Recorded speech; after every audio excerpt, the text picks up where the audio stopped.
You जब रात को अपने बेडरूम में सोने के लिए आया तब सॉन्ग वाला बालकनी में फोन पर अपने फादर से बात कर रहा था कि वो बस एक अस्थमा अटैक था, ज्यादा सीरियस बात नहीं थी, आपको यहाँ आने की जरूरत नहीं है। सॉन्ग वाला स्मोक कर रहा था और फोन पे लुओ चिंग की बातें सुनकर उसे इरिटेट फील हो रहा था और वो कहता है चाहे कुछ भी हो वो मेरा बेटा है, क्या आपको लगता है कि मैं अपने ही बेटे को मार डालूंगा। यू तो चुपचाप बेड पर आ गया और ब्लैंकेट लपेट के सो गया। तभी सॉन्ग वाला फोन पे गुस्से से चिल्लाता है कि वो बोल नहीं सकता, इसमें आखिर गलती किसकी है। वो से उसका मतलब था मोमो से और उसके चिल्लाने की वजह से यहाँ पे यू झटका खा गया। फिर सॉन्ग वाला अंदर आया, बालकनी का दरवाजा जोर से बंद किया और वो यू की ओर ही देख रहा था। यू को भी बहुत बैड फीलिंग तो आने ही लगी थी। सॉन्ग वाला यू को उल्टा करता है और उसके नेक पर जो उसने मार्क किया था उसे चेक करता है कि ये तो हील हो चुका है। जब ये हील हो जाता है इसका मतलब कि मेरी स्मेल तुम्हारे ऊपर से चली जाती है, इसका मतलब कि वो फिर से यू को बाइट करने वाला है। यू तो बहुत ज्यादा डर गया और उससे धक्का देने लगा, लेकिन सॉन्ग वाला ने उसका हाथ पकड़ लिया, उसके नेक को प्रेस किया, उसके फेस को ट्विस्ट किया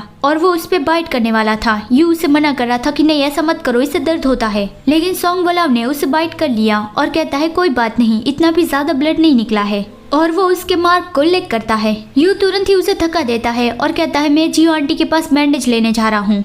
वो जाने लगा लेकिन सॉन्ग वाला उसे रोकता है, नहीं यू कल मेरे डैड यहाँ पे आ रहे हैं, चाहे वो कुछ भी कहे उसे मना मत करना, मैं सब कुछ हैंडल कर लूंगा। मतलब यहाँ पे सॉन्ग वाला लाइव ब्रॉडकास्ट के बारे में बात कर रहा है कि यू के बारे में सबको पता चल गया है कि वो एक कॉपीकैट है, कि उसके बारे में अगर मेरे डैड कुछ भी कहे तो तुम कुछ भी मत बोलना, मैं सब कुछ संभालूंगा। यू कहता है हाँ मैं समझ गया और फिर वो बाहर चला गया। वो मोमो के रूम में पहुंचा, वहाँ पे जियो आंटी और मैंग बाई थे। यू जियो आंटी से बैंडेज मांग रहा था लेकिन जियो आंटी यू के नेक पर बाइट का निशान देख के चौंक गई।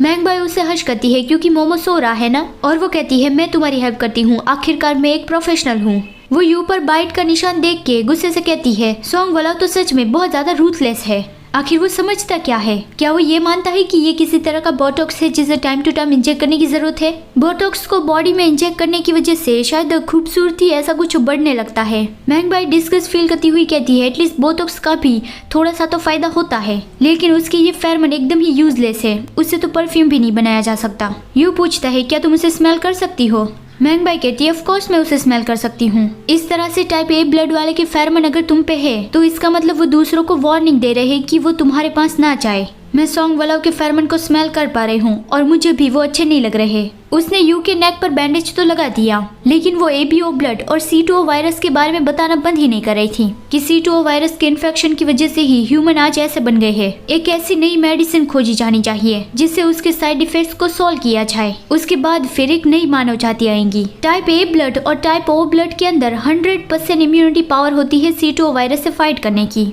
मतलब C2O वायरस से उसे कोई भी नुकसान नहीं होता। लेकिन ब्लड टाइप बी वाले लोगों के अंदर 90% ही इम्यूनिटी पावर होती है C2 वायरस से फाइट करने की, और AB टाइप तो बहुत ही ज्यादा अजीब है, उसके पास तो जरा सी भी इम्यूनिटी पावर नहीं होती। अगर उसे C2O वायरस लग गया तो वो तो समझो कि मर गए। और मेडिकल कम्युनिटी वालों का ऐसा कहना है कि टाइप O ब्लड वालों की हिस्ट्री बहुत ही ज्यादा लंबी है, मतलब कि टाइप O ब्लड वाले लोग ही सबसे पहले आए होंगे, उसके बाद फिर टाइप A ब्लड और फिर उसके बाद टाइप B ब्लड और उसके बाद फिर टाइप AB ब्लड। मैंग बाई ये अपनी महागाथा कंटिन्यू कर ही रही थी। यू जाता हुआ कहता है कि मैं मोमो को चेक कर लेता हूँ। मोमो तो सो गया था। मैंग बाई उसे चेक करती है। जियो आंटी उसे बताती है मैं यंग मास्टर की केयर करूंगी, अब आप जाके आराम करिए। मैंग बाई कहती है हाँ ठीक है, अगर उसकी तबीयत में जरा सा भी सुधार आए तो मुझे बता देना। फिर कॉरिडोर पे चलते हुए यू और मैंग बाई बातें कर रहे थे। मैंग बाई उसे बताती है जन्म से ही सॉन्ग मो को ये प्रॉब्लम है, ये कंडीशन उसे उसकी माँ के पास से आई है, तो फिर आगे से तुम्हें उसकी एक्स्ट्रा केयर करनी पड़ेगी। यू कंफ्यूजिंगली कहता है क्या उसकी माँ? मैंग बाई कहती है क्या तुम्हें इसके बारे में नहीं पता?